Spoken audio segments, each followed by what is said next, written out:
Salut, je suis Mathieu Stéphanie et je vous présente La Martingale, un podcast qui vise à explorer le monde de la finance personnelle et du patrimoine pour comprendre comment gagner à tous les coups, qu'on ait 200 € par mois à investir ou 5 millions sur son compte. On ne va pas se mentir, c'est un peu ambitieux. Mais les faits sont là. Jusqu'à maintenant, je n'ai pas pris le temps de m'intéresser à tous ces sujets et il est temps que ça change. Alors je vous propose d'explorer cet univers sans aucun filtre, avec des experts dans chaque domaine. Abonnez-vous, des conseils gratuits, ça commence par là. La Martingale est rendue possible par OTA Capital. OTA Capital est une société de gestion d'actifs indépendante et entrepreneuriale qui accompagne des chefs d'entreprise, des cadres supérieurs et des familles dans la gestion de leur patrimoine privé et professionnel.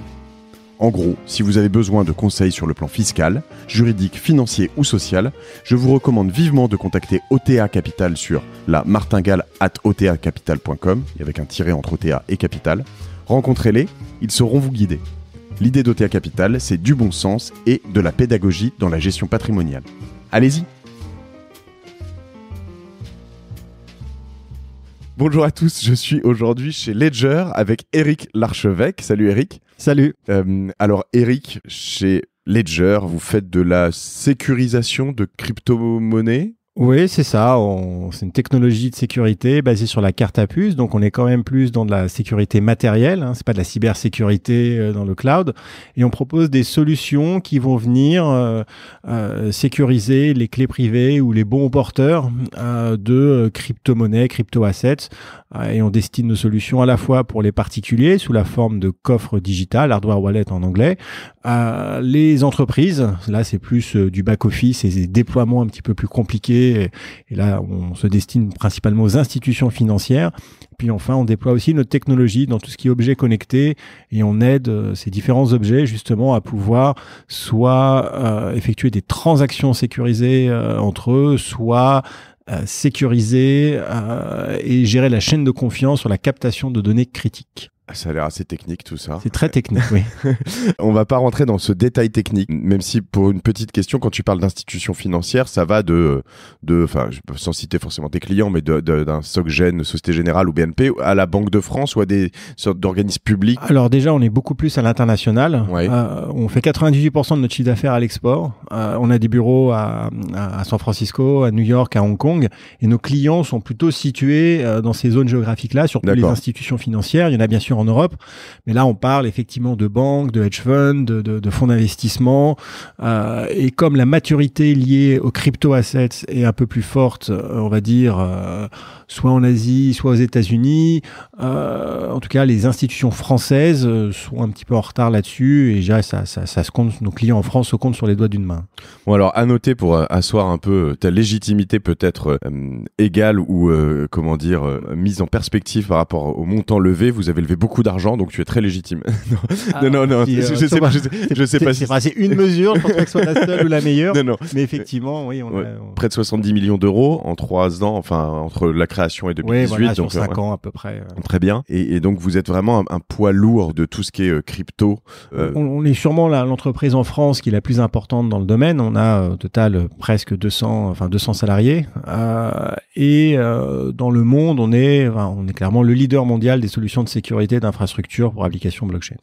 Donc, on en parlait tout à l'heure, mais dans ce monde-là, dans cette ruée vers l'or, toi, on te définit souvent, Ledger et toi et ton équipe, comme le marchand de pioches, hein, donc celui qui propose les outils. Et évidemment, là, aujourd'hui, je voudrais qu'on parle un petit peu de un an après, ou 12, 13, 14 mois après cette ruée massive vers les crypto-monnaies, et les bitcoins en particulier. Où est-ce qu'on en est ? Est-ce que c'était une vaste arnaque, un truc complètement... Est-ce qu'il y a des gens qui en ont vraiment profité ? Est-ce qu'il y a des opportunités ? Est-ce que on peut faire encore des choses ? Quel est ton avis là-dessus ? Mais je dois forcément un peu en amont te poser la question du est-ce que le marchand de pioche est forcément le plus légitime à répondre là-dessus, même si pour répondre avant toi un petit peu à ma propre question, on m'a quand même dit, faut que tu vois Eric sur ce point, parce que quand tu es dans des conférences, t'es souvent un peu le balancier au milieu des pros et des contre. Tout à fait. C'est vrai que j'ai une position qui est quand même assez optimiste sur l'univers du Bitcoin et crypto-monnaies, sinon je ferais pas ce métier. Mais en même temps, je me rends compte des difficultés et des challenges qui font face à cette technologie. Et donc, la réponse à ta question, c'est ni tout blanc ni tout noir. Le Bitcoin a aujourd'hui 10 ans. Et on a annoncé sa mort à peu près 359 fois dans les médias. Il y a même des sites qui tiennent le compte des annonces de la mort de Bitcoin. On est dans le deuxième hiver nucléaire du Bitcoin et des crypto-monnaies. Donc, il y a déjà eu, ce qu'on est en train de vivre en ce moment, on l'a déjà vécu en 2015-2016, où le Bitcoin était monté à $1000 et c'était la folie. Il était redescendu ensuite presque à $150 et là on se disait c'est vraiment la fin. Plus récemment, il est monté jusqu'à $20 000 et est redescendu à $3 000, $4 000. Et aujourd'hui, on est à peu près aux alentours de $4 000. Donc on est dans une période, encore une fois, où effectivement on a une bulle qui s'est créée et qui a éclaté, une bulle spéculative qui s'est créée parce qu'il y a eu énormément d'intérêt et de buzz autour du Bitcoin, mais aussi Ethereum, d'autres crypto-monnaies. Et aujourd'hui, on est dans une phase plus de récession. Et clairement, si on se pose la question, est-ce qu'il y en a qui en ont profité? Oui, forcément, parce que surtout ceux qui étaient là depuis longtemps, qui ont pu faire l'acquisition de crypto-monnaies à des prix très bas et qui ont donc fait x50, x100, x200 sur leurs investissements. Donc oui, ça a rendu des personnes très très riches et ça a aussi rendu des entreprises très riches, puisqu'il y a pas mal d'entreprises qui ont levé des fonds en crypto-monnaie, qui ont vu ces fonds gagner en valeur avec l'augmentation des marchés de crypto-monnaies et ensuite baisser, mais il y a eu quand même la possibilité de créer de la liquidité en euros à certains moments. Sur la deuxième partie de la question, savoir arnaque ou opportunité et qu'est-ce qui peut se passer pour la suite. Avant d'aller là-dessus, est-ce que je peux me permettre, pour rester sur la première, sur les fondamentaux, que tu sauras mieux décrire que moi, on est quand même sur quelque chose qui est toujours solide, qui est pas, mis à part des variations financières, en rentrant sur des cryptos, alors peut-être qu'il y en a des plus ou moins solides, mais je risque pas de me faire voler mon argent, entre guillemets, braquer comme... Alors, il y a plusieurs aspects. Il y a l'aspect, est-ce que si demain j'achète des bitcoins, est-ce que la valeur va être conservée dans le temps ? Oui. Et le deuxième aspect, c'est si j'en achète et que je me les fais livrer, qu'est-ce qui me garantit que je vais pas me les faire voler ?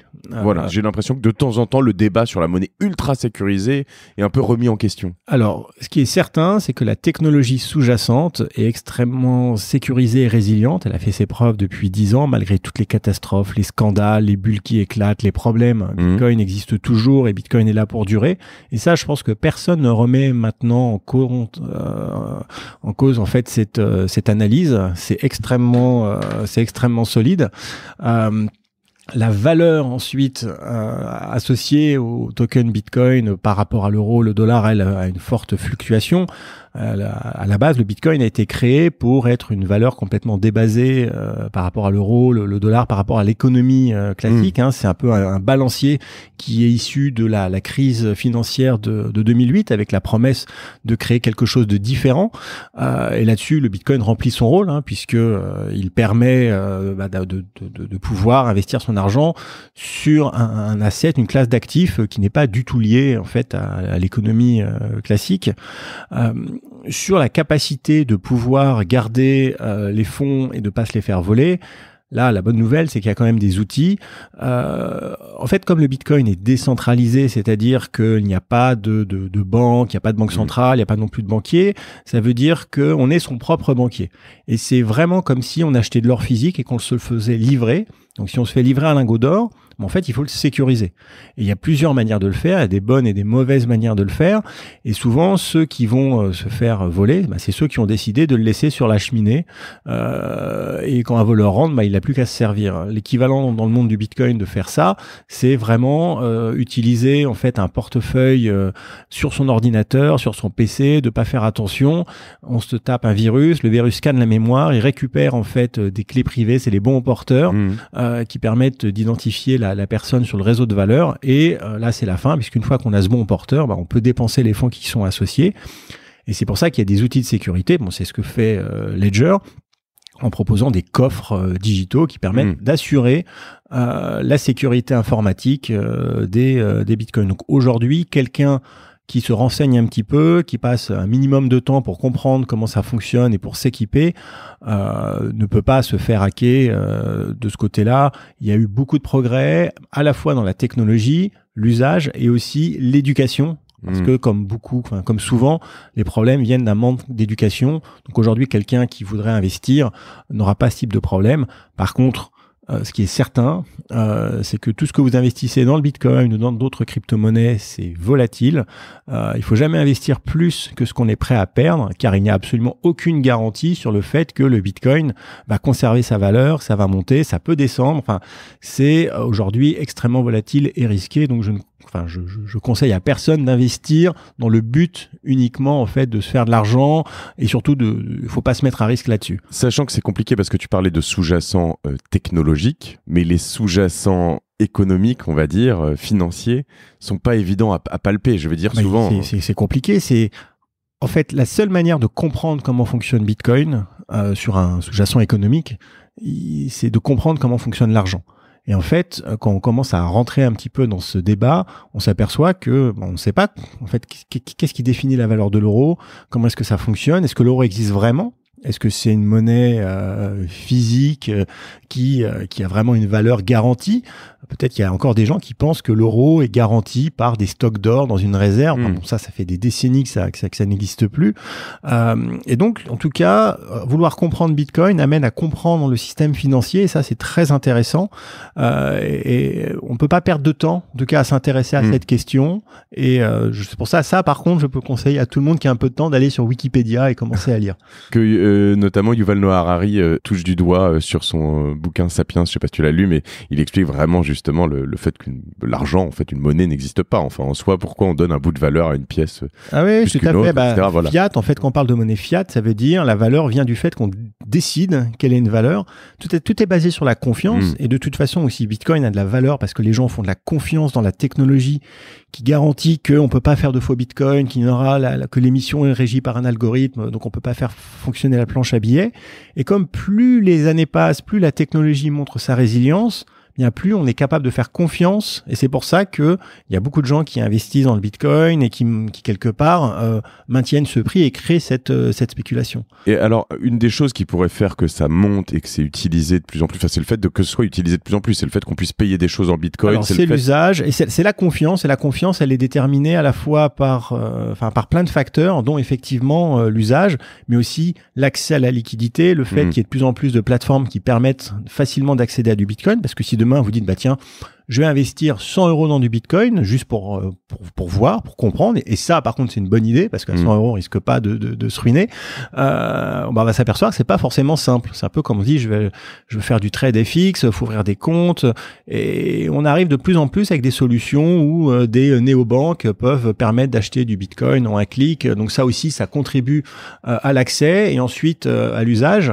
On a encore quelques années devant nous avant que les usages liés aux crypto-monnaies deviennent vraiment quelque chose qu'on puisse toucher du bout des doigts tous les jours. Ouais, acheter ton essence en Bitcoin, ce sera... Oui, c'est bon, et c'est pas sûr non plus que le Bitcoin devienne... Bon, déjà, c'est pas une monnaie, si on fait la définition de ce que c'est, du point de vue législatif, mais c'est pas sûr que la Bitcoin devienne la monnaie du monde.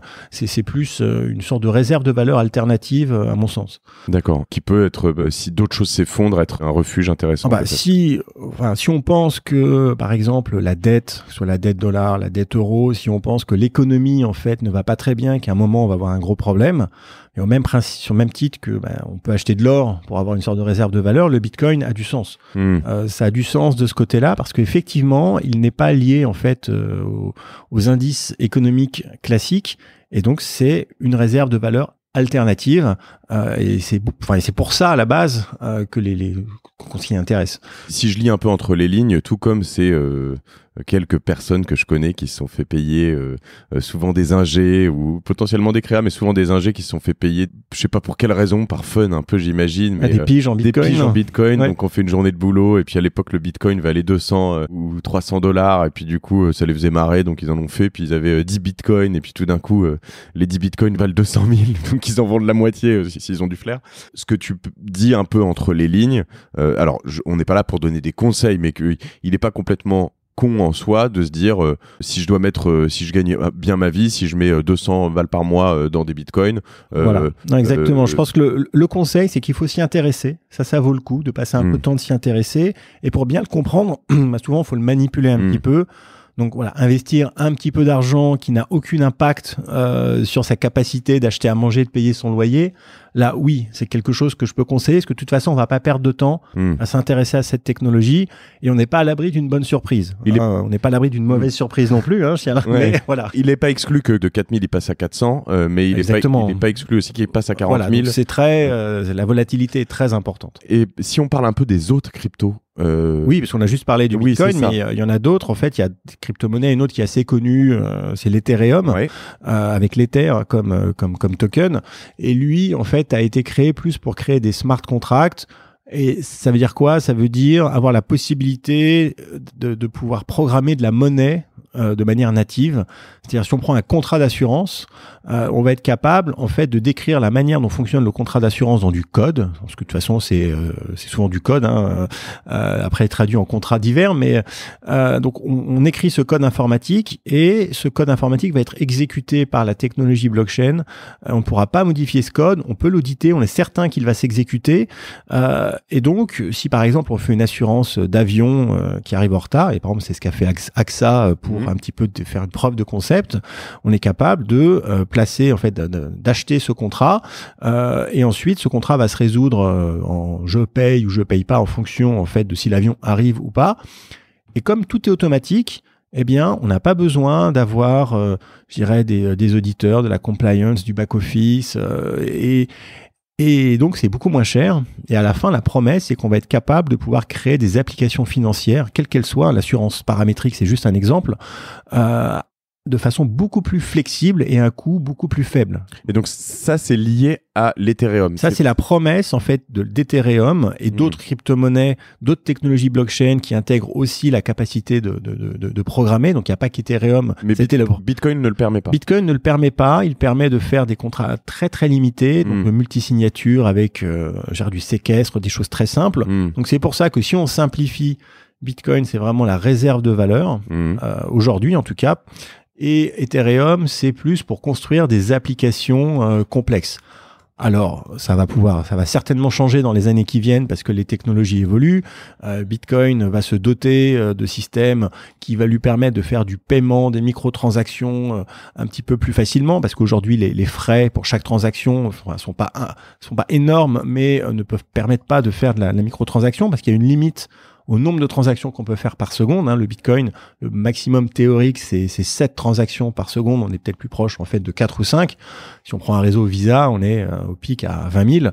Donc, on a quand même des échelles qui font de différence, et la technologie doit évoluer. Et c'est pour ça qu'il y a d'autres protocoles qui se créent. Quand tu dis 7 transactions par seconde, c'est pour moi? Je peux en faire... Non, dans le monde entier. Dans le monde. Le réseau Bitcoin ne peut supporter que 7 transactions par seconde. Quand c'est bouché un peu, on doit attendre limite 2 jours avant de pouvoir... Voilà, dans les cas extrêmes. Ou alors, sinon, on doit payer en fait des frais de transaction, puisque je dirais c'est celui qui paye le plus qui se fait valider le plus vite. C'est un système de marché libre, et au moment où le Bitcoin était très encombré, des fois les gens pouvaient payer l'équivalent de 50 € la transaction. Donc, mais qui, parce que c'est très participatif, excuse ma question naïve, mais qui régit tout ça? C'est-à-dire, qui choisit que si tu payes plus, tu passes devant, et sur Bitcoin et sur Ethereum, comment c'est? Alors, il y a plusieurs, c'est une très bonne question. Déjà, il y a qui régit les règles, en fait, de la blockchain en elle-même, à savoir, en fait, combien de transactions par seconde maximum, quelles sont les règles de consensus. Donc ça, c'est quelque chose qui est écrit dans le code, et à chaque fois qu'il y a une mise à jour de la blockchain, c'est-à-dire à chaque fois qu'on met à jour le grand livre comptable, c'est basé sur les écritures précédentes, et donc je dirais il y a une sorte de boucle qui fait que toutes les règles qui sont inscrites dans le code sont validées à chaque fois, donc on peut pas juste les modifier. La seule manière de faire évoluer les règles de gouvernance, c'est de faire en sorte que tous les ordinateurs dans le monde qui participent au projet en fait décident aussi, eux aussi de mettre à jour ce code avec cette nouvelle gouvernance. Donc c'est assez compliqué il faut convaincre tout le monde en fait de migrer. C'est pas du tout un serveur central qui met à jour son service. Et ensuite sur la gestion en fait de dans quel ordre on va mettre à jour et intégrer des nouvelles transactions. Donc là on est plutôt dans de la théorie des jeux, en tout cas en ce qui concerne, en ce qui concerne le Bitcoin ou d'autres, à savoir où eh bien chaque personne qui valide les transactions et qui va décider de l'ordre est libre de le faire, et en général, il va choisir en premier les transactions qui rapportent le plus, ou pas, parce que d'autres ont peut-être d'autres règles dans leur tête, mais en tout cas, ça se gère sur un consensus qui fait que, au final, on est certain que les transactions, une fois qu'elles ont été validées, elles puissent pas être changées dans le passé. Et toi, qui es un acteur important du Bitcoin en France et dans le monde, vous avez quand même des conventions où vous vous retrouvez tous, où tu connais certaines personnes qui régissent tout ça, mais vous n'avez pas forcément de poids sur... En fait, le Bitcoin n'a pas de fondateur. Enfin, il en a un, Satoshi Nakamoto, mais personne ne sait ce que c'est, qui il est, et de toute façon, il a disparu de la circulation, donc on peut partir du principe qu'il n'y a pas de fondateur. Donc il n'y a pas en fait de personne qui dit voilà comment ça va être. Donc il y a différents groupes qui des fois en fait sont pas du tout d'accord et se battent, et ça donne lieu à des guerres de religion sur qu'est-ce que doit être Bitcoin. Est-ce que Bitcoin doit être une réserve de valeur, ou est-ce que Bitcoin doit au contraire être un système de paiement qui facilite les échanges? Donc tout le monde n'a pas la même vision de ce que doit être Bitcoin, et donc du coup ça donne lieu à ce qu'on appelle des scissions. C'est pour ça qu'il y a peut-être plusieurs Bitcoins parfois. Bon, c'est un peu compliqué, je vais pas rentrer là-dedans. Ethereum, par contre, il y a un fondateur, il y a quelqu'un qui s'appelle Vitalik Buterin, qui a créé, qui a écrit, et qui représente un petit peu tout ça, qui est le leader de pensée du mouvement. Et donc, il peut dire, voilà, on va faire comme ça, voilà ce que je propose.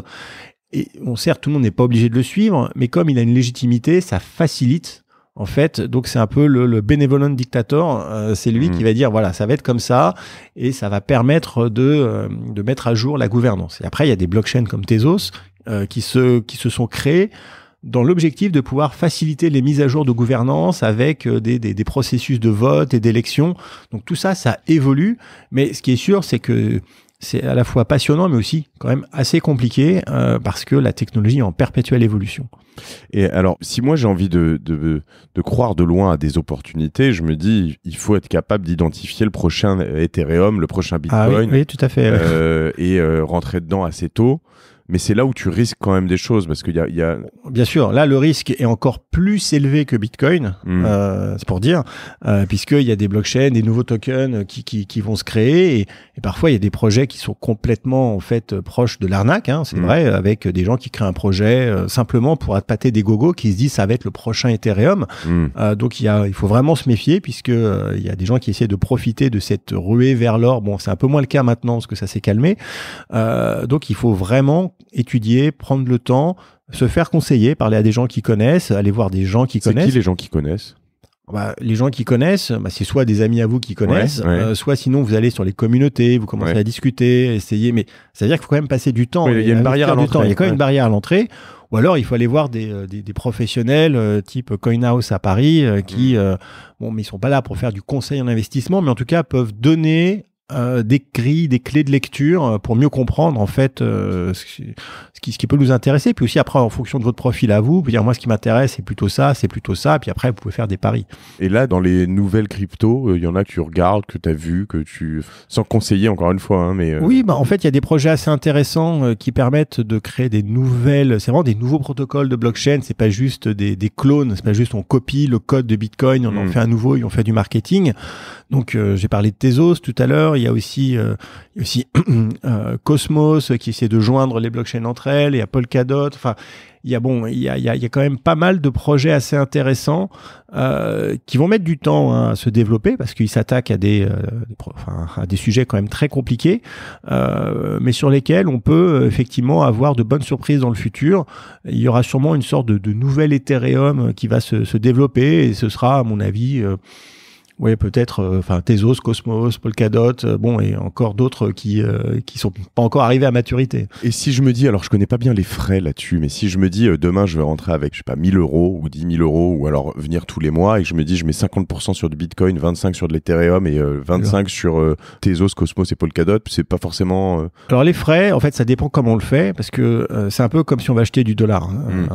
On peut effectivement aller au moins cher, mais du coup il va falloir ouvrir des comptes dans des places de marché hyper spécialisées, ça va prendre beaucoup de temps, mais là les frais seront vraiment assez faibles, de l'ordre de, je sais pas, 0,2 à 0,5%. Mais bon, c'est vraiment en mode je m'y mets, je passe du temps. Par contre, on peut aussi aller voir des professionnels avec qui on va s'asseoir, on aura quelqu'un en face, on va discuter, et là les frais ça va être 3-4%. Ce qui reste tout à fait raisonnable. Donc tout dépend en fait un peu de votre profil. C'est comme tout, il y a un service derrière. Ouais. Puis les gens vont vous expliquer comment ça marche, configurer votre coffre. Enfin, vous allez avoir vous allez avoir quelqu'un qui va tout gérer pour vous. Et donc forcément, vous allez payer un petit peu plus, mais ça reste raisonnable parce que les prix, il y a encore 1 an, 2 ans, c'était 10%. Maintenant, c'est beaucoup moins cher. Et là-dessus, du coup, pour rentrer, c'est vraiment une des questions. Moi, j'ai le souvenir de mettre au moment de la folie Bitcoin inscrit sur 2-3 trucs. Je connais plus les noms, mais alors Ledger fait pas du tout ça. On est d'accord. Non, voilà, je peux pas arriver sur Ledger et dire, je peux acheter une clé. C'est ça. Alors, vous pouvez acheter effectivement un wallet, un portefeuille, mais une clé, oui, pourquoi pas. Et ensuite, vous allez créer votre compte, et puis peut-être sur les interfaces de Ledger, vous allez trouver des liens pour pouvoir acheter, mais vous allez aller chez un tiers. Okay. Donc, si la question c'est quand rentrer. Non, pas quand, mais déjà comment. Comment. Ouais. Il faut effectivement choisir son service. Si vous êtes en France ou à Paris, la manière la plus simple, c'est d'aller à CoinHouse, la maison du Bitcoin à Paris. Là, vous allez au centre. Au deuxième. Donc là, vous parlez à quelqu'un, il vous explique, il passe du temps. Donc ça, c'est le plus facile.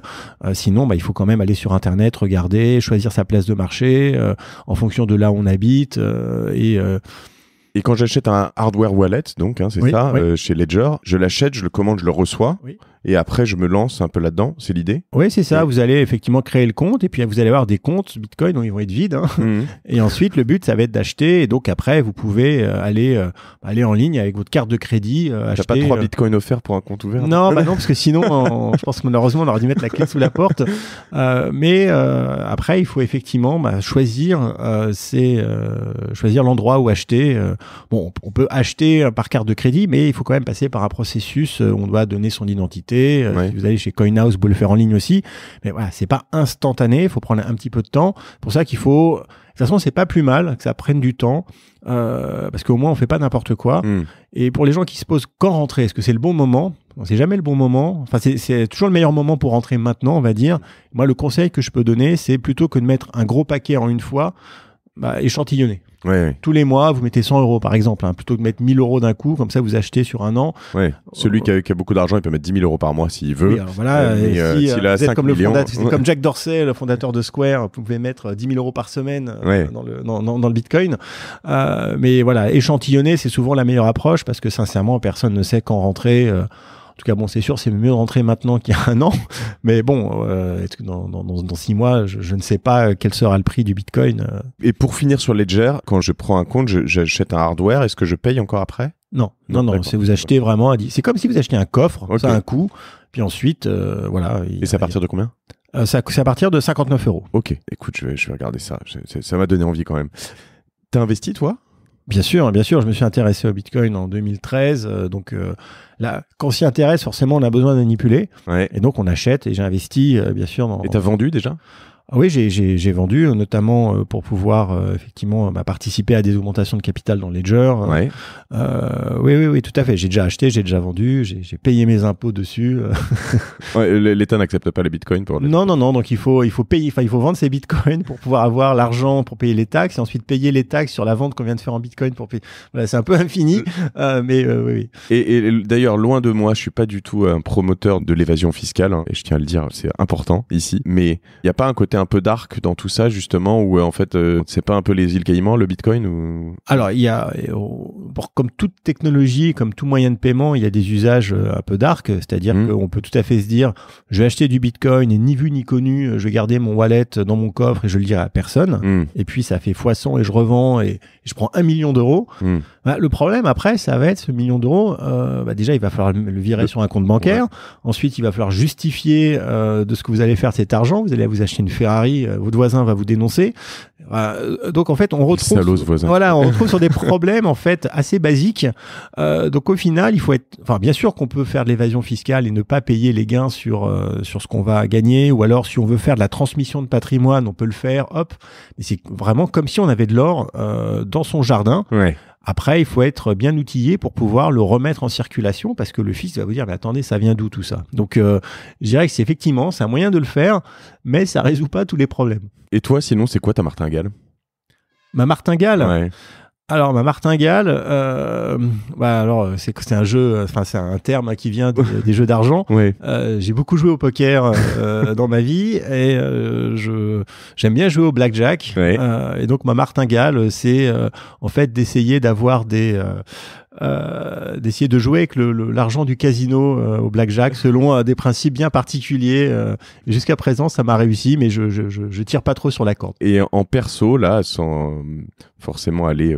on est encore au début de ce podcast, donc je vais faire attention à dire... Moi, j'explore, je découvre, je veux pas forcément donner de conseils, mais toi, si tu devais rentrer sur des choses maintenant et sortir, et Bitcoin ou pas d'ailleurs, peu importe, c'est quoi tes envies? Qu'est-ce que tu achèterais? Qu'est-ce que tu vendrais? Là, je suis clairement dans un univers proche des crypto-monnaies, donc mon premier réflexe ce serait évidemment de remettre sur des nouveaux protocoles dont on parlait tout à l'heure, de prendre des positions de manière raisonnable toujours. Donc ça, c'est vraiment le premier réflexe, puisque j'ai quand même moi du coup accès à quand même de l'information et j'essaye de faire ce que je peux avec, même si c'est pas, je suis pas un trader, donc c'est pas mon obsession. Ensuite, si on sort de l'univers de la crypto-monnaie, si là demain je devais investir dans quelque chose de nouveau, à regarder. Je ne sais pas, parce qu'en fait ça mérite quand même réflexion. Non, je te pose une colle. Ouais, tu m'as posé une colle. Je vais revenir sur ce que tu disais juste avant, parce que je pense que c'est un dernier point intéressant. Souvent en finance de marché, on dit quand même que tu parlais du gogo, j'aime bien ce terme, mais on va dire l'idiot du village, où généralement le mec comme moi qui arrive sur les marchés, comme sur Bitcoin d'ailleurs, souvent j'ai été le premier en novembre, je me souviens, en novembre 2018 à dire à mes potes, qui eux étaient d'ailleurs pour la plupart des banquiers financiers, leur dire mais c'est maintenant là, faut acheter. Un mois après ça avait doublé, 2 mois après ça avait triplé, et je leur dis mais vous avez pas acheté, fallait m'écouter, etc. Souvent ils sont rentrés aussi tardivement, donc c'est intéressant, c'est qu'eux c'est des financiers sur des finances de marché qui se font pas avoir. Est-ce que sur le Bitcoin il y a de l'insider, enfin est-ce qu'il y a pas du délit d'initié, mais est-ce que si t'es à fond dedans et que t'es pas chez BNP ou dans des grosses, est-ce que tu as autant de chances que les autres ou... Alors les marchés il y a quand même peu de régulation sur les marchés, donc il y a beaucoup de manipulation des cours, ça c'est clair, ça a déjà été démontré. Donc des fois le Bitcoin monte, il descend, on sait pas trop pourquoi, c'est parce que derrière il y a eu tout un tas d'arrangements et de choses, donc clairement il y a des manipulations. Il y a aussi forcément de l'insider trading, même si son impact est limité. Je pense que en 2017, il y a des gens qui avaient accès à des informations qui ont pu les monétiser parce qu'ils savaient qu'il allait y avoir telle ou telle grande annonce et l'information circulait. Donc les gens prenaient des positions et alors que peut-être ils n'avaient pas le droit de le faire dans un environnement de marché un peu plus régulé. Ça aurait été un délit, enfin ça l'est quand même, mais c'était un peu, ça passait haute parce que c'était un peu, personne regardait trop. Aujourd'hui, je pense qu'il y a quand même peu d'informations. Enfin maintenant, je pense que de toute façon, c'est tellement chaotique et quelque part aléatoire de savoir quand est-ce qu'il va se passer quelque chose. Enfin, ce qui est sûr, c'est que en mi-2020, en fait, le nombre de bitcoins qui sont émis va diviser par 2. Donc en fait, il va y avoir un rétrécissement de la mise sur le marché de la liquidité du Bitcoin. C'est tous les 4 ans et on a vu à chaque fois en fait que le prix a monté de manière assez significative. Donc voilà, c'est la seule information qu'on a qui est publique et qui peut éventuellement se dire ok, peut-être que je devrais investir avant mi-2020. Le reste, en fait, que maintenant, en fait, je dirais qu'il y a eu tellement d'annonces, il se passe tellement de choses que les marchés réagissent pas forcément quand il y a des grosses annonces, quoi. Alors, je reviens sur ce que tu viens de dire. Et je vais encore être très naïf, mais je croyais que le nombre de Bitcoin était un nombre. Il est limité, tout à fait. Il bouge quand même. Alors, en fait, tout n'est pas encore mis en circulation. D'accord. Mais on sait combien. 21 millions de bitcoins au maximum. D'accord. D'ici maintenant 7 ans, on va dire, il y aura 98% qui auront déjà été émis. Puisqu'en fait, toutes les 10 minutes, il y a 12 bitcoins et demi qui sont mis en circulation. Là, dans moins de 18 mois, ça va passer donc à 6 et quelques. Okay. Tous les 4 ans, ça divise par 2. Donc, on voit bien que c'est une asymptote qui atteint assez rapidement les 100%. Puis ensuite, ça augmente très, très, très lentement. Donc, il y aura, si aujourd'hui vous avez un bitcoin, vous êtes certain que vous avez 21 millionième de la masse totale de tous les bitcoins qui seront jamais mis en circulation. Et ça, c'est vrai sur Bitcoin, mais pas partout ailleurs nécessairement. C'est pas, non, toutes les crypto-monnaies n'ont pas choisi d'avoir. Il y en a certaines qui ont une inflation, bon. C'est ce qu'il faut essayer de comprendre. Il faut essayer de comprendre exactement, de savoir comment fonctionne la politique monétaire. Est-ce que vraiment elle est immuable? Sur le Bitcoin, c'est clair, c'est immuable. Ça, tout le monde s'accorde pour le dire. Et donc, il y a quand même on va dire un prérequis quasiment là-dessus, c'est de bien parler anglais, non? Alors, il y a quand même il y a de plus en plus de ressources en français. Si vous allez sur bitcoin.fr, il y a quand même pas mal d'articles intéressants. Il y a aussi je dirais de plus en plus de blogs et de publications en français, IT, grand public qui parlent de Bitcoin. Les articles Wikipédia en français. Donc, non, on peut s'en sortir sans parler anglais. Par contre, si effectivement on veut être sur le edge total et s'intéresser aux technologies qui sont même pas encore sorties, là, oui, il faut parler anglais. Écoute, je te remercie pour ce moment. C'était hyper instructif. Je me rends compte à quel point ce podcast va me mettre complètement dedans parce que à chaque fois, je suis convaincu qu'il faut que... on s'en reparle dans un an et on verra ce qui s'est passé. Allez, rendez-vous pris. Je serais ravi de faire ça. Eric, l'archevêque de Ledger. Donc, on retrouve tout sur ledger.com. Et puis voilà, je te demande pas un code promo parce que c'est pas très cher, donc oui, puis vous en avez pas, donc voilà, je serais ravi de te revoir d'ici un an. Merci vraiment pour tout ça. Merci beaucoup. Et justement tout le recul que tu prends par rapport à toutes ces cryptos. À tous ceux qui nous écoutent, je vous remercie de partager ce nouveau podcast, La Martingale. Vous pouvez vous inscrire sur la newsletter sur le site lamartingale.io. Parce que le .com, le .fr n'était pas dispo et trop cher, donc du coup, voilà. Et puis, vous trouverez toutes les informations. Notez le podcast sur iTunes, c'est important, c'est un nouveau podcast, ça permet de monter dans les classements. Et puis partagez-le avec vos amis qui cherchent pourquoi investir aujourd'hui. À bientôt, Eric. À bientôt.